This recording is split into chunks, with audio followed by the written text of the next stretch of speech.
Good amount of time. Oh, is that Swiss? No, it's the invasive, or not invasive, but European. But we have here.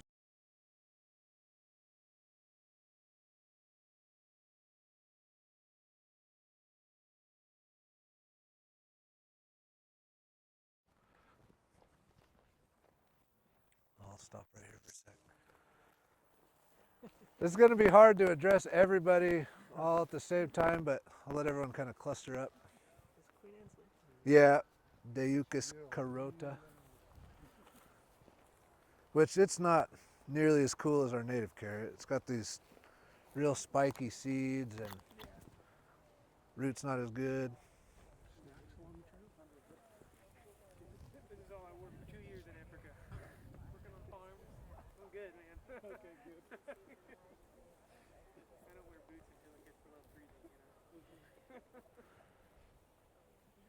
So before we get too far, I just wanted to kind of talk a little bit about this land. It's 80 acres. It goes all the way to those houses over there. In this upper field, we have a public walking trail, and the rest of it is closed to the public. It's only open for outdoor education and indigenous uses. And it's in a CREP contract right now, and eventually we're going to carve some little campsites in there so that we can come and always have a place to camp, even if there's other events going on here. And it was decided to name the trail after a woman named Tish Croom, who was a woman priest years ago. And before I was ever even born, she had it was in her heart and mind to start replacing the landscaping with native plants. And so she did some of the first, like that big patch of red osier between us and the building. She planted that and a few other things. So really, she started the restoration project that however many years ago. And when we first got here, this is kind of where we started, was this little wetland. And if you kind of peek through there, you can see wapato growing in the stream, aspens coming up. And the wetland just keeps growing and expanding now that the fields aren't getting plowed anymore. It just keeps growing and growing, so we're kind of planting as we go, adding to it a little bit every year, having volunteer work parties. So it's a little, weedy getting in there, but as we go by, you can look in there and see where the wapato has been getting reestablished, and we're about due to start harvesting it. We haven't harvested it for anything besides replanting yet, but we planted it, yeah, we planted it. And it's really prolific, it grows really well, so.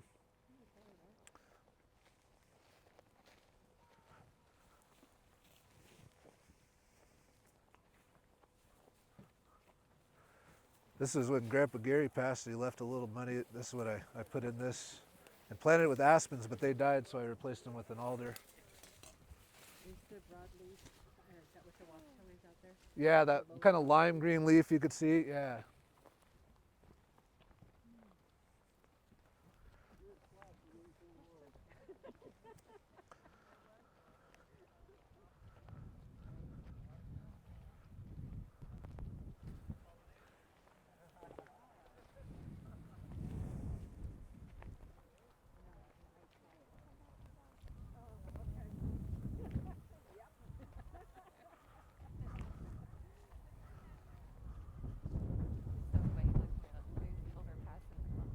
I know, her lip just hanging. Oh shit, they're listening to me on the microphone. Forgot he had me mic'd. You're gonna have to edit some stuff out.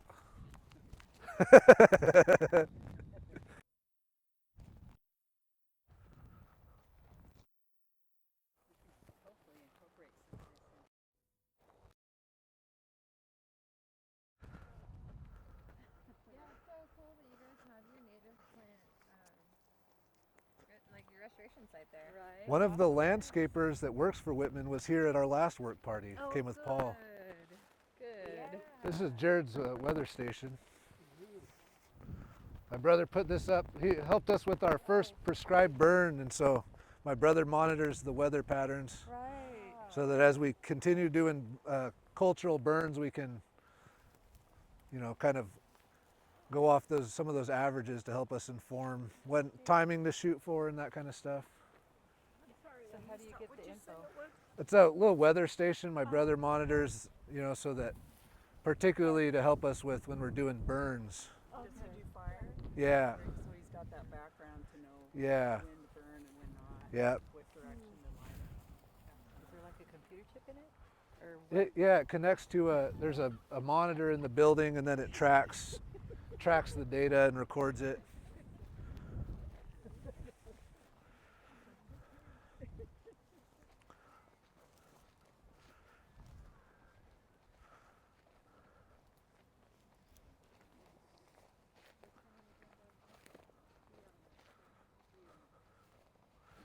It's Paul's dog.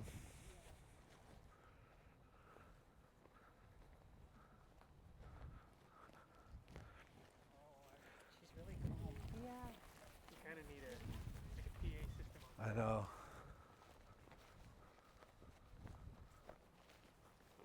On the other side of this little kiosk is a map. So at some point, go check the map out. Oh, yeah. Yeah, I think so.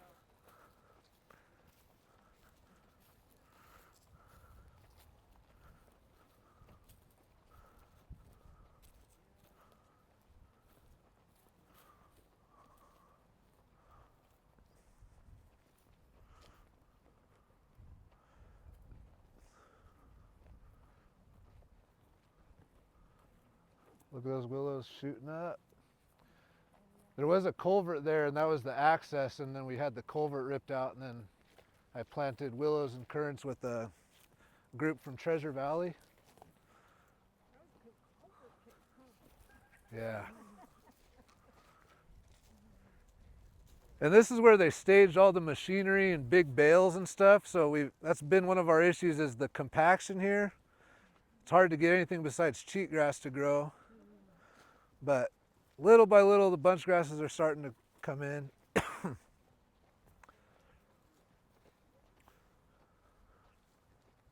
And we do incorporate like really minimal and well strategized grazing of cattle and goats at different times of year. We've just kind of started doing that the last couple of years.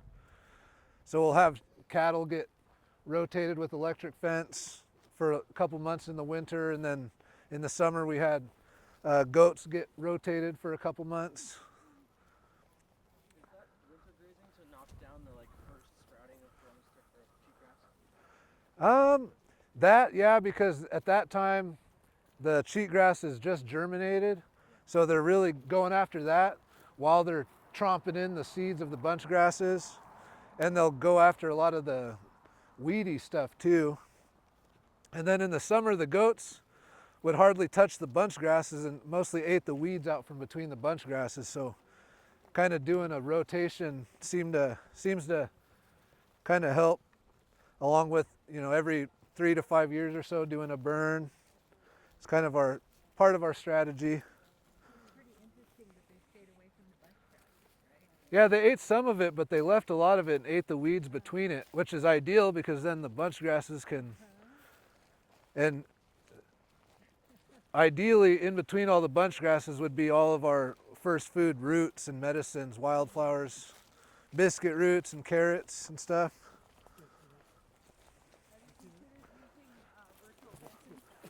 Virtual fencing, if we had we just have people that are grazers come and do it, so we don't have cattle of our own or anything, but yeah, I would be open to it. Yeah, without having to put.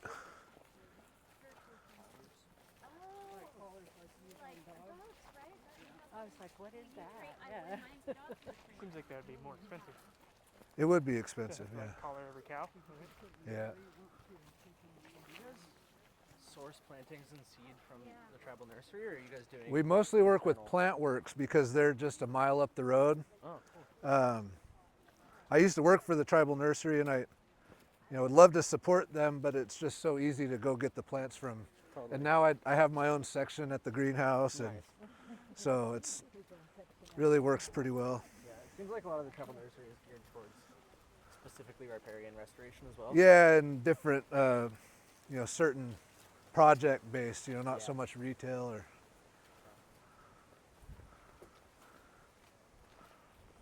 Do they do a lot of? Do they do natives of their own accord here, or is it kind of within your section that you germinate? Sorry, what do you mean? Like, do they germinate native plants of their own accord at this nursery, or is that kind of like your? Yeah, they do. They have their own, they're a production restoration nursery, so they supply a lot of different projects around. And but yeah, now the lady who started it, she's retired and kind of passed it on to another guy.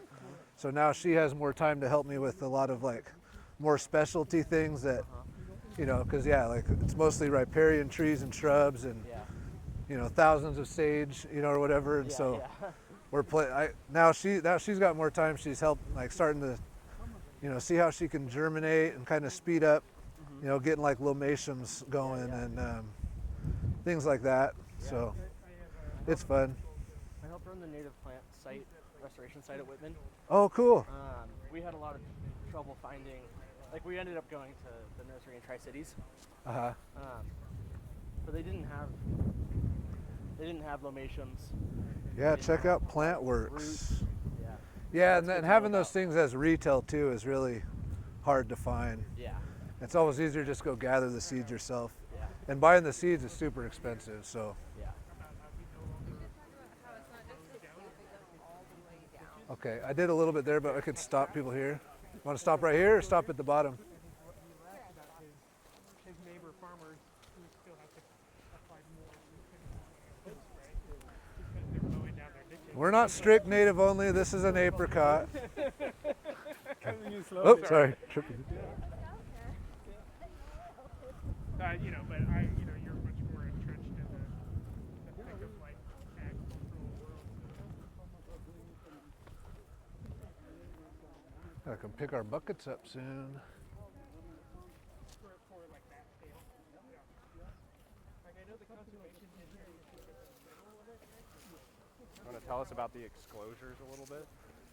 Yeah, they're just meant to keep, elk and deer and cattle out and to protect the plants so that they can have a chance to grow before something eats them.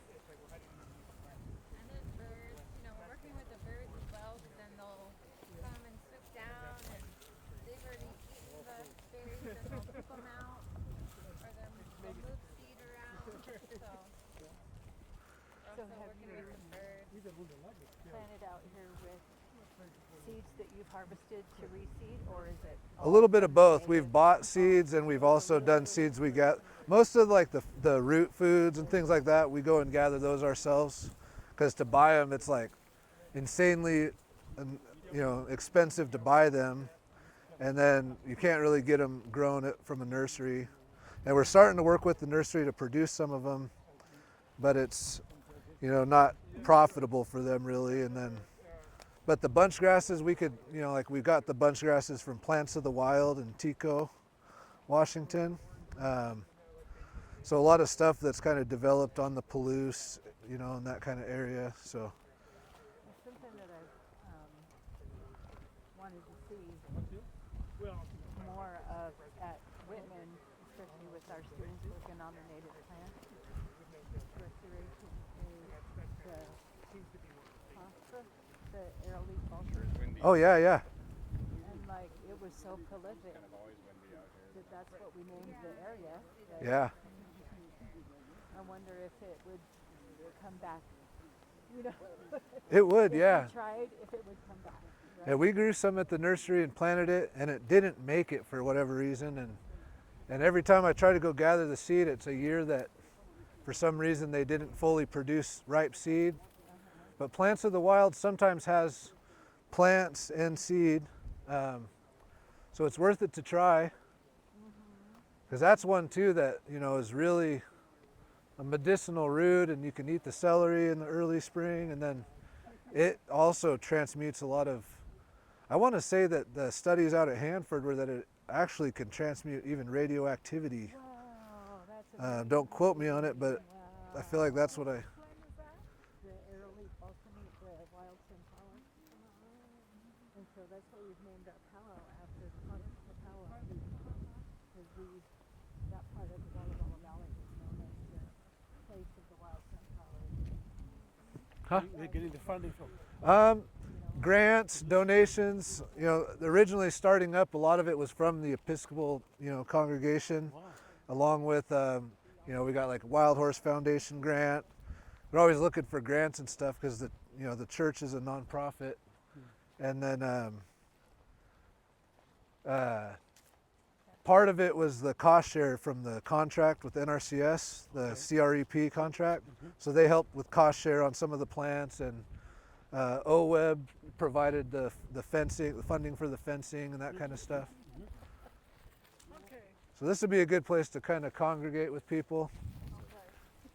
And yeah, Paul, I haven't burnt our tumbleweeds yet. That'll be it.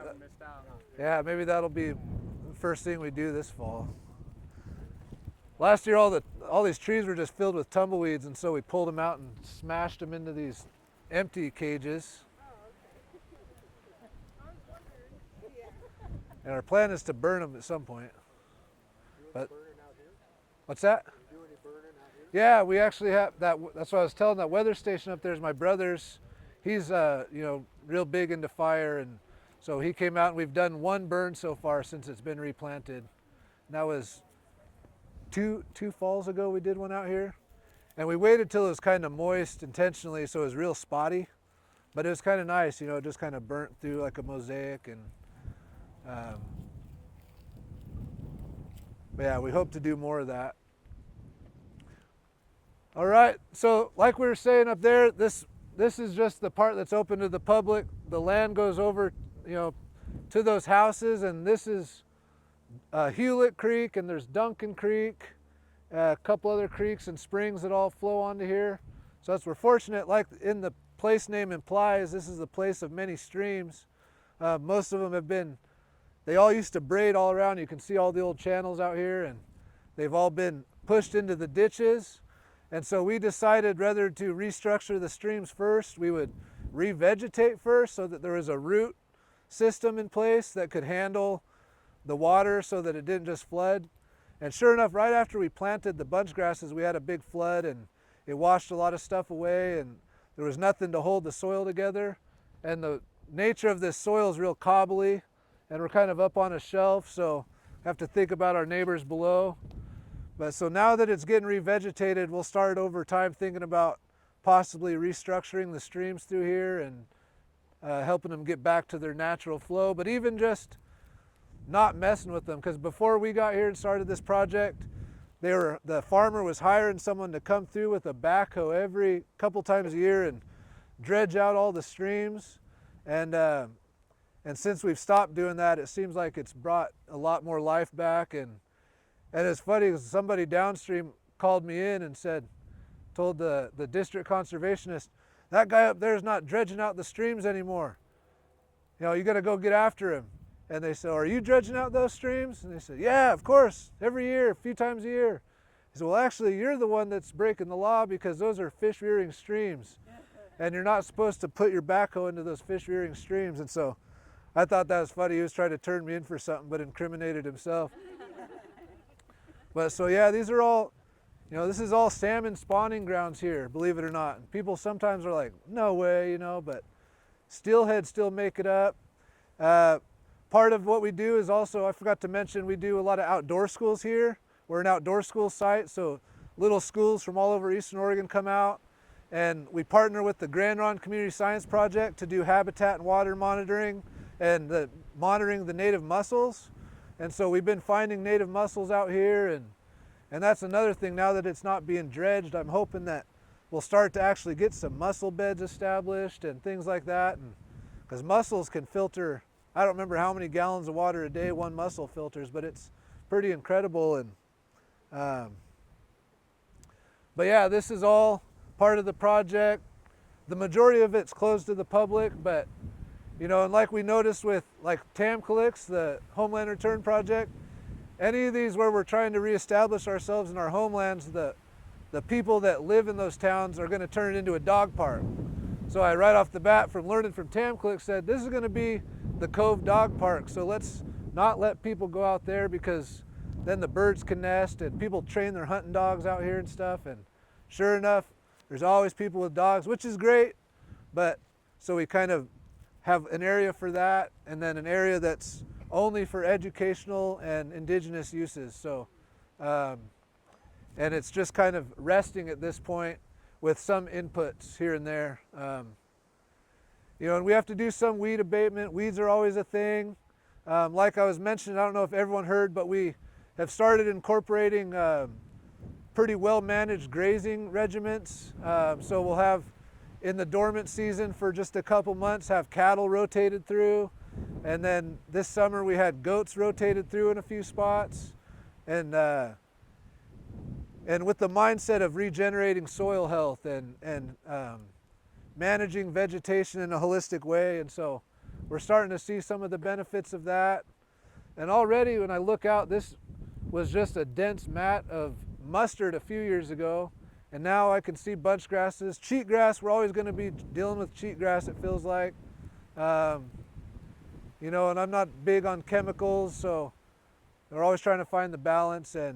But it's cool to watch succession happen, you know, and by doing inputs that are positive like fire and a little bit of weed abatement and some minimal amount of grazing seems to be helping, and then always planting more natives, because part of the reason why weeds grow in places is because all the native vegetation was removed, it was disturbed and left you know, almost lifeless soil where the only things that can grow there are intense weeds, you know. And a lot of those weeds are trying to help rebuild the soil, like a lot of these mullein and teasel. They'll send down a taproot that can break up that soil compaction, and then all that nutrition that leached down through the soil, they'll draw it back up to the top and put it back on top of the soil. So weeds aren't even all bad, I don't think. A lot of times they're trying to help, and we just have to reshape the way we look at it and see what are they telling us about the soil, because since this was plowed and sprayed for so many years, you know, the first few inches of soil is pretty loose, but then you get down about a foot, 18 inches, and it's like cement. It's hard. You know, and we're augering, trying to get trees planted.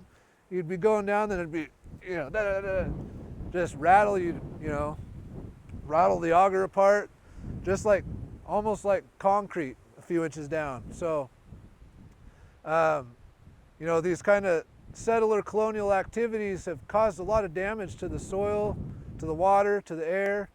And, you know, we're learning how to remediate some of that. And in my learning curve, I've realized, man, some of these weeds are actually doing that. So if we can rotate, instead of trying to spray everything every year, you know, if we can let it grow for a while and then let goats come in and graze it or something, then those plants can do their job, and then that soil will start to heal, and then the goats and the cattle will bring more biology back to the soil, and then eventually they'll be able to grow all the plants that are meant to be there. And then if we put that seed load back, the native seed bank back, then eventually my hope is that that succession can happen and they can fill that vacuum that was created by their removal, you know, by the taming of this waste prairie to bring in this better way of soil compaction and soil degradation and water degradation. So, yeah. And all these exclosures are, you know, just meant to keep the deer and the elk and the stray cattle out from eating our plants while they get established. Eventually we'll be able to remove them and let the plants go free. And, and you know, and if you don't got the money to put in all this stuff too, a lot of it, you know, that studying the succession, that's one thing I keep learning. Like, oh, I'm just a student of succession. Like, I've been watching the landscape my whole life, watching what plants grow where and what replaces them and how they move and interact. And the birds are ready to do a lot of the work. You know, when there's disturbance, first there'll be what they call the pioneering medicinal plants, you know, non-native invasive species. A lot of them have a lot of uses, along with healing the soil. And then next thing you know, things like snowberry or dogbane, you know, if it's moist enough, will move in and hold that soil and fill that space. Then next thing you know, elderberries and currants and service berries will come in. So You know, one thing we've noticed with some of our cages, all the plants dying, then I went back and especially right off the bat, we had burlap down in a lot of them. And I went back and the whole rim of the fencing all along the bottom was just pink and purple and white with bird poop. I thought, man, if all you could do is put up a string between two posts to invite the birds in, they would start bringing some of these plants back for you. So the hope is that because we had the resources to put in some more, that as we work to heal the Grand Ronde Valley, which was one of the most manipulated and abused places in our homeland, I want to say, I don't remember the exact mileage, but the Grand Ronde River comes in over there and used to go all the way over to Union almost and back out. And they came in and cut a ditch and ditched the river from LeGrand all the way to Imbler and took out all that meandering, braiding section of river. And Catherine Creek now lives in part of it, but it's still not the same. So as we're able to start healing the valley, you know, hopefully the birds can just keep taking this and spreading them back down into the valley. And because there's not a lot of willows. For a long time, people just would torch the river banks every year, a couple times a year. So the only thing growing was Reed's canary grass, you know, and continuing to drain all the marshes and just really fight against the valley when it's obviously going to keep flood. It's a bowl. It's a big bowl. It's one of the biggest valleys, I think, in North America that's surrounded by mountains on all sides. So it's a pretty special place, and it was pretty heavily manipulated. It still is, but yeah. Yeah, we just got a few more minutes, so we'll start walking our way back. Oh yeah, we only got 5 minutes. Run!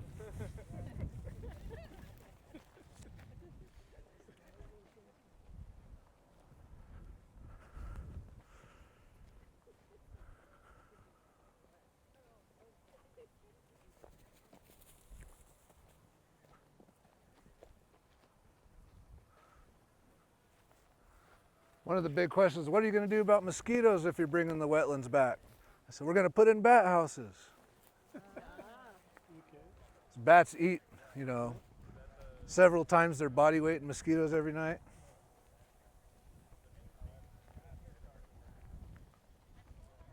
So you live here now? What's that? You live around here? Yeah, I live up, right now I live up High Valley. Next week we're actually moving to Joseph. But yeah, we've lived here in Cove for about 10 years now. Ooh. So you're now moving to Joseph? Yeah, we're moving to Joseph next week. And you're going to be driving back and forth for your project here? No, I come and do stuff here more seasonally. Oh, I see. And then some of the stuff, you know, there's not much to do, you know, most of the time. So I'll come out, do a lot in the fall and a lot in the spring. And a lot of it we do is like communal work party type situations. Cool. So I've kind of started moving towards that direction so that I can focus more on some of the other projects we have going. Cool. But that's what we're doing, some projects in Joseph that we're going to be driving back and forth, and thought, let's just move over there. Oh, and here's some milkweed, you know, sister to dogbane. Makes a pretty decent cordage, but not as strong as dogbane or as soft, but it's still, monarchs love it. Super important plant.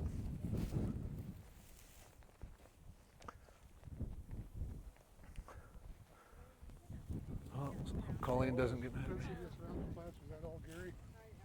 No, that was all funded by OWEB. Just up by the wetland there, that square. And it was just, you know, he left a couple grand, and I think I used maybe a couple $100 or something to get. A bunch of his tool stuff that was out here, I don't know whatever happened to it. Oh yeah. Stuff that was never even opened. Welder, big ass file. Yeah, he had a gas-powered air compressor. My brother actually came and did some work for the Ascension School, and they were going to pay him, and he's like, "Oh, I'll take some. You know, you can pay me in tools," or I don't remember how they worked it out, but yeah, he ended up. They gave him that compressor for some work he did here. on the irrigation lines or something. Chris, Yeah. what's he doing? I don't know. We don't really talk, unfortunately, after all that stuff happened with my mom.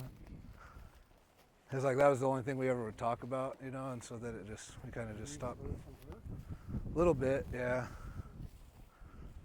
Jennifer was asking me about her, and I said, I don't know if she's reached out to him or not. Yeah, she finally started reaching out a little bit. Living out of her car in Bremerton, Washington.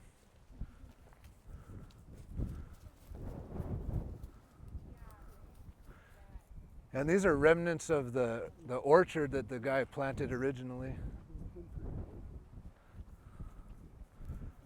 Yeah, we got little stashes of wood. Right, plum is really good for baking camas with, and if you don't have alder. Are you planning to put any vegetation in here? Trees? Yeah. Yeah, we're gonna start doing, you know, little clusters of trees and stuff.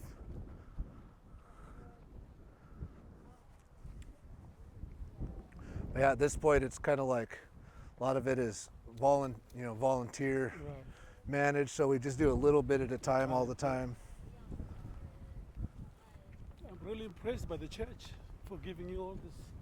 Yeah, It's amazing. yeah, it was kind of at first, you know, it wasn't, at first it was kind of like, oh, we want to show the world that we're supporting Indigenous people, but all I was doing was just their laborer pretty much, you know, which is fine. You know, I was grateful for a job and a place to live. But then I was like, started to, you know, you guys are saying you're supporting Indigenous cultural revitalization, but all I'm doing is managing this private campground for people, and, Right. you know, we should start taking it a step further and actually put some resources towards restoring the land instead of That's just great. Yeah. mowing and weeding, and Yeah. so it just kept kind of growing from there. And then the Episcopal Church is our fiscal sponsor, I guess you'd say. So our Caretakers of the Land is its own entity, business entity, but using the Episcopal Church's tax ID. So we can operate as a nonprofit, you know, and which is really helpful because part of their whole thing is admin support for us. So a lot of the office work type stuff they just manage for me, and I don't have to do as much of that. That's great. Yeah.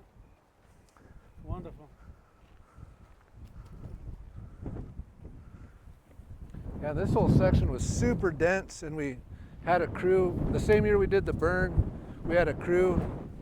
They're called the Portland Social Forestry Club, and they just get together and go around and help each other manage their different forest lands and stuff, and they have these huge kilns for making charcoal in. So we had 2 of them out here, and we thinned all through here, all these plums, and then put all this stuff into those kilns and cooked it down into charcoal. Yeah, then we inoculated it with mycorrhizal fungi and different things and mixed it all together, and then spread it all back out on the land. Oh man, that's awesome. Yeah, which is part of the cool thing about doing things as like community volunteer, is things that are, you know, when you're doing things as, you know, you got to pay for everything, or as a job, like some things aren't feasible, but when you're just doing it as a community, those kind of things you can just do. Yeah, that's cool. Kiesel's making a nice buffer.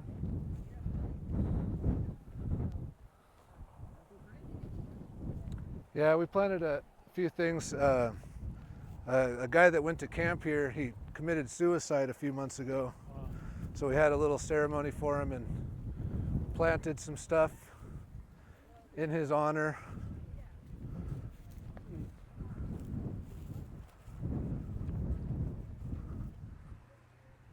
So are you still making charcoal? Sometimes, yeah. Yeah, and I've kind of turned the grounds crew onto some of these things too. So now some of the grounds crew that's here year round, they'll do some of that stuff on their own now. So That's good. kind of literally pass the torch. Okay.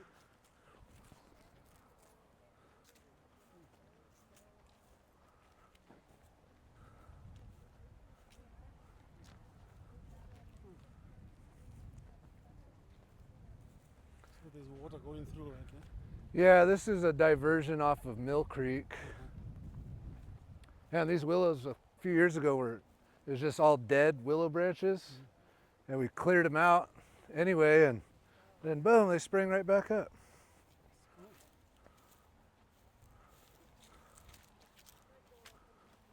Cottonwood was here. Cottonwood was here, which is interesting because another interesting thing is this Cove Sportsman's Club was another one of the things that the church leased to them for 70 years, just like the farmer when they didn't really have any other sources of income. But all that lead toxicity out here, then once we started looking into how are we going to remediate the lead, some of the most efficient way to do it is using plants to phytoremediate or phytostabilize the lead in the soil. And some of the best species are poplar, which is cottonwood, and wild sunflowers and grasses. And so we're like, oh, we already got it going. So.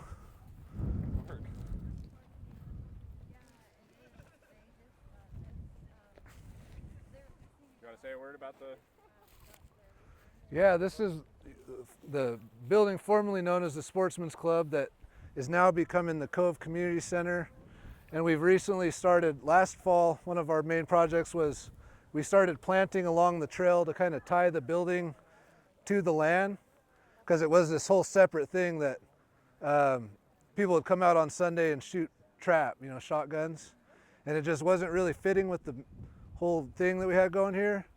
But it just was, just like the farming was how they paid some of their bills for the last 70 years or whatever. But recently the lease was ended. They still have their meetings there, but they shoot somewhere else. And so now it's kind of a shared community space where we have different events, and it's a big open hall with a cool fireplace in there and a little kitchen. So it's a lot of fun gathering in there. But yeah, we're connecting it to this land, and We're going to do big planting this fall. yeah. Paul and his crew helped put all these plants in, and When's that next volunteer day? October 23rd or something like that. October. Colleen's gonna get mad at me. The end of October, yeah. If you're interested, we can send out more. Yeah, the weekend, October 24th, 25th, 26th. All right. Yeah, and that's kind of, since we do a lot of different projects all throughout our homelands, we work here seasonally. And so we've started to try to do, instead of me or just the two of us doing projects all the time, we focus on spring and fall and turn them into big community work events, and so we invite people come from, Paul and his crew come from Walla Walla, people come from the community here, and the native plant, we work closely with the native plant nursery here in Cove, so they're always helping out because we're kind of making it a seed bank also to provide seeds for them and plant stock for them, to support all the different restoration projects throughout the Grand Ronde Valley. So yeah. And these plum orchards you see, these plum thickets are remnants of that orchard that was planted here by the first settler, in the late 1800s, Samuel French. And then that barn over there he bought that for his friend, and that's where they would dry it, all the fruit. And then there used to be a train track between the two parcels, and they would load the dried fruit up on the train and go sell it to the mining camps and sell it back east. And so it's been an interesting history of the land usage here, and a lot of the locals never thought we'd be doing this though. At first it was sometimes a lot of them weren't too happy about it, but they're starting to come around. You were mentioning earlier in your talk about, just kind of getting to a point of restoring the flood zone, allowing natural processes to take place. But in order to do so, you really have to work with the ranching and farming community. Yeah. Do you see that changing insofar as being able to sit at the table together and have some of these discussions? Well, there's a lot of people that they do that sitting at the table with them. I don't do a whole lot of that, but a lot of them just out of necessity are starting to realize, oh, we need to just let this be a wetland. You know, we need to let this be a riparian zone because it's just, you know, and especially as they lose their welfare, you know,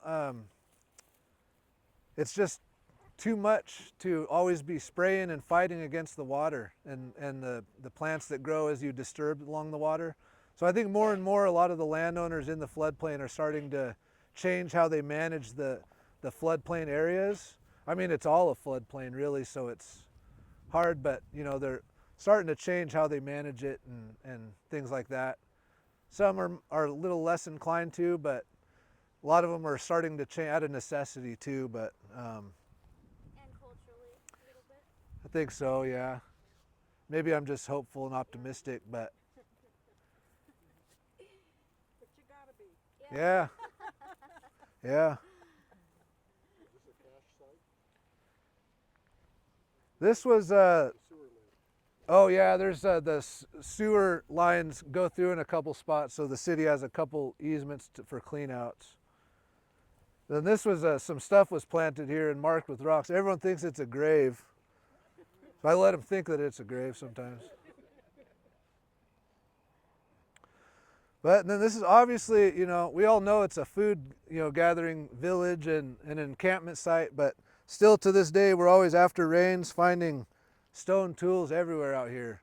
And even though it's already been pretty pillaged by, you know, those people that like to collect arrowheads and stuff. I've heard stories about people coming out here after rainstorms, you know, but you still find a lot of it. So it's obviously a big encampment site, you know, and it's really glad to be a part of this. I was talking with my dad and, you know, earlier, and I'd been coming here all my childhood and into my adulthood. And then it wasn't until we started this restoration project that I was telling my Uncle Tony Hoptowit about this, and he was telling me, oh, that's really good. You know, he's really excited because he said, that was part of our round. We always used to come over to that area around Cove and Union and then over into the Wallowa Valley for fishing and gathering. But once the salmon stopped coming up into this valley in the 1950s, our family stopped coming. And so here we started to bring ourselves back, but to try to correct some of that. So it's felt like another sign like, wow, this is something way bigger than me, you know, I'm just a part of something bigger. So glad to be a part of it. And I'm really glad that you're all here looking at it and standing on this land. And over time, I hope that we can continue to reopen it into these kind of uses, you know, and carve some little camps into there. And it's already starting to produce currants and serviceberries and elderberries in some of the spots. And I seen serviceberries, and you just mentioned that, and I just remembered what the name was. yeah, cha-cha or kikaya. But, all right, well, Colleen's going to get upset at me if we don't get back. So.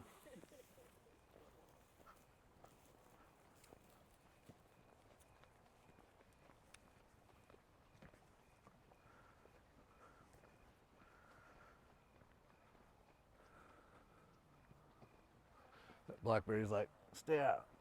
Good at that. A lot of the tools I find, I just chuck them in, go put them into the plums.